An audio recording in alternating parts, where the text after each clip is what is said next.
പ്രതിസന്ധികളെ നിഷേധാത്മകമായി കാണാൻ ശ്രമിക്കരുത്. ഒരു തോട്ടത്തിൽ ജോലി ചെയ്യുന്ന ആൾ തൻ്റെ മകനെ അടുത്തുള്ള ഒരു നല്ല ഇംഗ്ലീഷ് മീഡിയം സ്കൂളിൽ ചേർത്തു. അവൻ എല്ലാ കാര്യങ്ങളിലും സമർത്ഥനായിരുന്നു. എന്നാൽ മറ്റു കുട്ടികൾക്ക് അവൻ അവരേക്കാൾ കൂടുതൽ മാർക്ക് വാങ്ങുന്നതും സ്പോർട്സിൽ 1-ാം സ്ഥാനം കരസ്ഥമാക്കുന്നതുമൊന്നും ഇഷ്ടമായിരുന്നില്ല. അതുകൊണ്ട് തോട്ടപ്പണിക്കാരൻ്റെ മകൻ എന്ന് പറഞ്ഞ് അവർ അവനെ കളിയാക്കുമായിരുന്നു.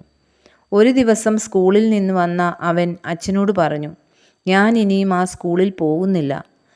എല്ലാവരും എന്നെ കളിയാക്കുകയാണ്. ആ അച്ഛൻ 2 പൂച്ചട്ടികൾ എടുത്തുകൊണ്ട് വന്നു.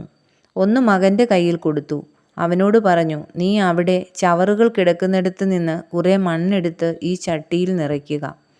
അച്ഛനാകട്ടെ കുറേ നല്ല മണ്ണ് തൻ്റെ ചട്ടിയിൽ നിറച്ചു. നല്ല ചില വിത്തുകൾ ഇരുവരും ആ ചട്ടികളിൽ കുഴിച്ചിട്ടു. എന്നിട്ട് അച്ഛൻ മകനോട് പറഞ്ഞു, നീ പുഴയിലേക്ക് ഒഴുകുന്ന ആ അഴുക്കുചാലിൽ നിന്ന് വെള്ളമെടുത്ത് എല്ലാ ദിവസവും നിന്റെ ചട്ടിയിലെ ചെടി നനയ്ക്കണം. അച്ഛനാകട്ടെ നല്ല വെള്ളം എല്ലാ ദിവസവും ഒഴിച്ചു. 2 ചട്ടിയിലെയും വിത്തുകൾ കിളിർത്തു വളർന്നു. മകൻ്റെ ചട്ടിയിലെ ചെടികൾ വേഗത്തിൽ തഴച്ചു വളരുകയും പുഷ്പിക്കുകയും ചെയ്തു. അച്ഛൻ്റെ ചട്ടിയിലെ ചെടികളാവട്ടെ വേണ്ട വളർച്ചയില്ലാതെ മുരടിച്ചു നിന്നു. അത് കണ്ട് മകൻ ചോദിച്ചു, എന്താണ് അച്ഛൻ്റെ ചെടി വളരാഞ്ഞത്? അച്ഛൻ പറഞ്ഞു, ഇതാണ് അഴുക്കെന്നും ചെളിയെന്നും നാം കരുതുന്ന പല വസ്തുക്കളുടെയും ഗുണവും അനുഗ്രഹവും. നീ എടുത്ത മണ്ണ് ചെളിയുള്ളതാണെങ്കിലും ചെടികൾക്ക് വളരുവാൻ ആവശ്യമായ ധാരാളം വസ്തുക്കൾ അതിലുണ്ട്. ജീവിതവും ഇതുപോലെയാണ്. മറ്റുള്ളവരുടെ നിന്ദയും പരിഹാസവും നമ്മുടെ മനം മടുപ്പിക്കുമെങ്കിലും ജീവിതത്തെ ശക്തിമത്താക്കുവാൻ അതിനുള്ള കഴിവൊന്നു പ്രത്യേകമാണ്. എല്ലാവരും നമ്മെ പ്രശംസിക്കുകയും അംഗീകരിക്കുകയും ചെയ്യുന്നത് നമുക്ക് വലിയ സന്തോഷമാണ്.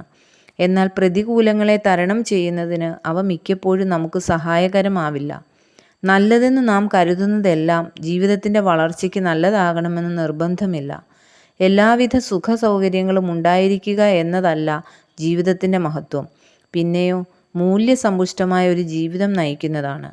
നമ്മുടെ ജീവിതം ശ്രേഷ്ഠമാകുന്നതിന് കഷ്ടപ്പാടും നിന്ദയും പരിഹാസവും എതിർപ്പുകളും വിമർശനങ്ങളും സഹായകരമായി ഭവിക്കും. പക്ഷേ ഇതുപോലെ പ്രതിസന്ധികളെ നിഷേധാത്മകമായി കാണുവാൻ ശ്രമിക്കാതെ അവയിലെ നന്മ ഉൾക്കൊള്ളുവാൻ തുറന്ന ഒരു മനസ്സുണ്ടാവണം.